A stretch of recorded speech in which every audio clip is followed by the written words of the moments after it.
эмне үчүн Кыргызстанга голубиканы отургузуу пайдалуураак, эмне үчүн бул голубика келечектин мөмөсү деп аталат.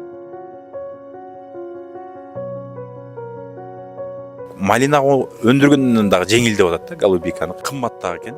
Мен голубиканы Москвадан көргөм. Москвада 300 грамм эле 1000 сомго жакын болчу. 1000 сом 300 грамм эле. А голубика — это одна из самых полезных ягод именно в мире. Это даже по списку Forbes они ее выделили, насколько я помню. Поэтому потребление ее с каждым годом увеличивается за счет этого. Бул голубика жанагындай акчасы бош, эмне кыларын билбей бак тиккендер бар го. Мисалы черешня тиккендер бар, алма тиккендер бар. 5 жыл, 10 жылда күтүп аткандарчы. Ошолорго ылайыктуу мөмө экен да. Эмне үчүн азыр ассоциацияга мүчө болдуңуз да? Саты эме болуп атпайбы? Кыргызстандын ягадан көтөрүп 2030-га 1 триллион деди го, миллиард болот, 1 миллиард. Триллионго да жетесиз. Кудай кааласа. Биз ошого эме кылалы деп, салымыбызды кошолу деп. Саламатсыздарбы, биздин Мөмө YouTube каналыбыздын катталуучулары. Бүгүн биз Ош шаарына келдик. Себеп бул жакта Клуб Малина компаниясы USAID менен биргеликте чоң семинар уюштуруп жатат. Бул семинарда малина, клубника, ошондой эле голубика жөнүндө өтө сонун маалыматтар берилип жаткан учуру Ош шаарында көп адам келди. Бүгүн биз ушул жактан репортаж кылып, Ош шаарынын тургундарынан интервью алып, жана ошондой эле уюштуруучулардан, спикерлерден эмне үчүн Кыргызстанга голубиканы отургузуу пайдалуураак, эмне үчүн бул голубика келечектин мөмөсү деп аталат. Ошол суроолордун алкагында кененирээк пайдалуу маалыматтарды бергенге аракет кылабыз. Андыктан биздин каналга катталыңыздар, каттала элек болсоңуздар, эгерде Мөмө ассоциациясына мүчө боло элек болсоңуз, мынакей ошол жерде номерлер көргөзүлгөн, ошол номерлерге кайрылыңыздар. Биз ошол Кыргызстанда мөмө тармагын өнүктүрүүгө чоң салымдарды, чоң кадамдарды бирге жасайбыз. Анда эмесе бүгүнкү биздин видеобузга лайк басып, комментарий жазып, аягында өз пикириңизди айта кетиңиз. Бул жерде азыр биз жаңы тема кылып бул голубиканы коштук. Бардык малина фурада, малина, клубника, ежевика, голубика, смородина, облепиха боло турган болсо соода жакшы болот. Ошон үчүн биз азыр жайылтып дыйкандарга маалымат берип, атайын Россиядан практика агроном партнерубузду да чакырып, Ошто Бишкекте өткөрдүк. Сонун өттү, жакшы. Негизи Бектемир байке, голубика буга чейин Кыргызстанда эч ким эмес, билбейм, билген эмеспиз да, көп өстүрчү эмес, Клубника, малина, карагат ушулар мындай популярдуу болуп келген. Эмне үчүн өстүрүшкөн эмес, анан эмне үчүн азыр өстүрүшүбүз керек? Голубиканы эми элдерге бирөө биринчи себепкер болуш керек да. Айтыш керек, деш керек, түшүндүрүш керек, ошондой эксперттерди алып келиш керек. Анан биз эми ошону баштадык биринчилерден болуп. Мына акырын уккан сайын уже малинага өндүргөндөн дагы жеңил деп атат да, голубиканыкы жеңил деп атат. Ошон үчүн голубика кымбат дагы экен. Анан жана мен айтпадымбы? Россия Казакстанга биз товар жүктөгөндө биздин товардын арасында голубика жок болот. Россиянын Казакстандын рыногунда такыр голубика жок. Жайында биз алып барып жүргөн учурда голубика келбейт. Келсе дагы кымбат. Ошон үчүн биз сөзсүз түрдө ассортиментке голубиканы кошушубуз керек болот. Андан башка биз Кытайга да чыгабыз деген пландарыбыз бар. Кытайга сөзсүз түрдө голубика менен чыгышыбыз керек. Голубика, черешня, малина, клубника, смородина. Ушуларды ассортимент кылып фурабызга жүктөп кетирүүбүз керек. Ал боюнча да жакшы иштер алып барылып атат. Жана семинарда айтып калдыңыз, Борбордук Азияда голубика өстүрүү боюнча мындай хит кыйын бир өлкө болсок болот депчи. Бош базарлар болуп атпайбы? Голубика жок, бош базарлар болуп атат. Ошону биз алып калганга мүмкүнчүлүгүбүз бар. Биздин климат жооп берет. Бизде ушул тармактын өнүгүп баратканы дагы жакшы. Мисалы, не только голубика эмес, биз клубникага ассортиментке эле кошушубуз керек. Ошон үчүн бул голубиканы жаңы тема кылып баштадык. Эми биз ушул тармакты жылдырганга аракет кылабыз. Окутууларды өткөрөбүз голубика боюнча, консультациялар беребиз. Мына Игорь өзү дагы сопровождение кылам деп атат, Кудай буйрса.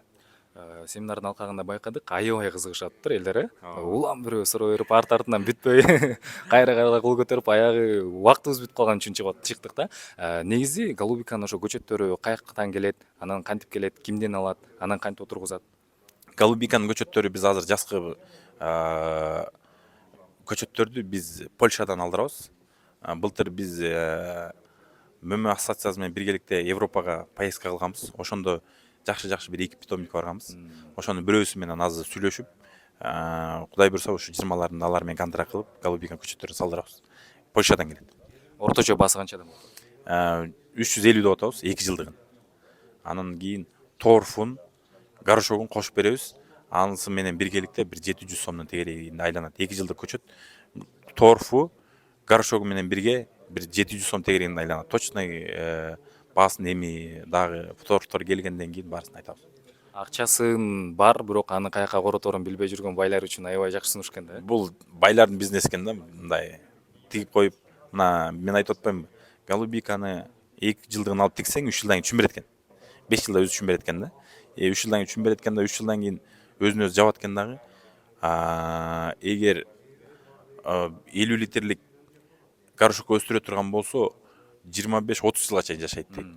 Андан чоңойто турган болсо, мисалы бир 60-80 литрлик бачокто боло турган болсо, бул эң көп жашаган өсүмдүктөрдүн катарына кирет экен. 100 жылга чейин жашайт деп атат. 50 жыл, 100 жылга чейин. Эми 50 жыл, 100 жыл болбосун, бир 30 жыл жашап берсичи нормально. Бул мисалы 3-жылда расходун жабып алгандан кийин жылда доходко кете берет экен, нарагында таза пайда. Башында 3 жыл акчаны салат экенсиз, андан кийин уйсагандай эле салып отурат экен да. Жылда доход мисалы кандай бир 10 тонна, 20 тоннадан алып 4 миллион, 5 миллиондон иштеп отурат да, мындай. Жакшы да. Мынакей бүгүнкү Оштогу семинарда биздин ассоциациянын мүчөсү жекебиз келип калган экен. Кандайсыз, иштериңиз жакшыбы? Жакшы, рахмат. Эмне үчүн ассоциацияга мүчө болдуңуз эле? Биринчи эле суроо. Ассоциацияга мүчө болгон себеби мен ушул мөмө тармагынын өнүгүшүнө аябай кызыктармын. Ошон үчүн ассоциацияга мүчө болдум. Канча айдан бери мүчөсүз? Уже 5 ай болуп калды. Өзүңүз эмне жумуштарды кыласыз ушул мөмө тармагында? Мен мөмө тармагында култунай тиктим, малина менен заниматься этем. Ягодаларды дагы көбөйтөйүн деген ойлорум бар. Мына голубика тигейин деп ошону үйрөнгөнү келдим азыр. Кичине болсо да. Жалпы бүгүнкү өткөн семинар боюнча мындай эки ооз сөз айтсаңыз, сизге жактыбы? Сиз эмнени күттүңүз эле, анан күткөн маалыматты алдыңызбы? Мен азыркы семинардан жакшы голубика тууралуу көбүрөөк маалыматтарды алдым. Жакшы, жакты, рахмат ушуну уюштуруп берген балдарга. Ошто өстүрсө болот бекен? Ошто өстүрсө болот деп атат. Кызыгып атабыз, өстүрүп көрөлү деп атабыз. Сиздин негизи канча соток клубникаңыз бар? Азырынча 10 сотикке тигип көрдүм. Анан местный клубника менен заниматься этип жүргөм мурун, малина менен, клубника менен. Азыр мына тригоз көчөттөргө кызыкканыма 2 жыл болду. 10 сотик тиктим. Кайсыл көчөт ошондо? Клери сортун. Клери, Массоны компаниясынан алып келдирдим, Италия сортуна. тоңдурулган бойдон келди. Ооба. Чыкканы, мөмө бергени кандай болду? Чыккан аябай жакшы. Азыр уже 4 рожок алып калды. Кудай кааласа мөмөсүнү жазда көрөбүз. Оштогу болгон семинарда ошол алыстан бери келип өзүнүн эксперттик көз карашын айткан Игорь деген коногубуз бар. Бир аз интервью сурап коелу дедик. Игорь, еще раз здравствуйте. Вы у нас в Кыргызстане первый раз или были до этого? Я в Кыргызстане первый раз, прилетел только позавчера, и достаточно приятные впечатления остались от Кыргызстана. Бешбармак, борсок, манты, самсы попробовали еще? Нет? Что-то попробовал, но не знаю, что именно. Меня завели, угостили, поэтому название не помню. Но кухня очень вкусная. У меня такой вопрос. Буквально вчера, да, были семинары у вас в Бишкеке, и там более 500 человек участвовали. И каковы вот амбиции наших фермеров? Скажу так, у нас проводился семинар по малине и по голубике, и, наверное, в равной доле они отвечали с интересом, с таким интенсивным интересом и по малине, и по голубике. Достаточно большая перспектива у именно местных фермеров, с учетом того, что регион так расположен, что и Дальний Восток России рядом, и Казахстан, и Китай, поэтому расширяться, развиваться есть куда, и тем более благоприятные климатические условия, они также на пользу фермерам идут. Поэтому достаточно хорошо очень. Вы сказали, что и голубика ягода будущего, да? Почему вы так считаете? Она очень сильно популяризована стала, и эта популяризация еще интенсивнее идет с учетом того, что сами люди, они более культурные становятся и понимают, что, как сказать, естественные витамины, которые мы потребляем, они благоприятнее сказываются. А голубика — это одна из самых полезных ягод именно в мире. Это даже по списку Forbes они ее выделили, насколько я помню. Поэтому потребление ее с каждым годом увеличивается за счет этого. Поэтому она всегда и даже анализируя потребительский рынок России, мы можем уверенно сказать, что у нас, если голубику никто не знал из старших, сейчас ее уже покупают, сейчас ее кушают, и скоро, я так думаю, в скором времени и на переработку ее будут брать. Вот скажите, в России килограмм голубики сколько стоит примерно? Ценник начинается именно местный, если так будем брать, это 1300, ну, по прошлому году, в этом году я не знаю, какая цена будет, а так 1400 начиналось и 500-400 пускалось. Это вот минимальная цена. 500-400. Да, 1400 рублей это самые первые ягоды, и до 400 рублей опускалось. Вы сказали, что со стороны здоровья эта голубика очень полезна, но со стороны финансовой части это как? Вот, например, саженцы очень дорогие, да, вот здесь, и там еще будет торф, у нас почва не позволяет. Смотрите, я как и говорю, что это очень выгодный бизнес с учетом того, что все вложения не окупаются в течение 3 лет.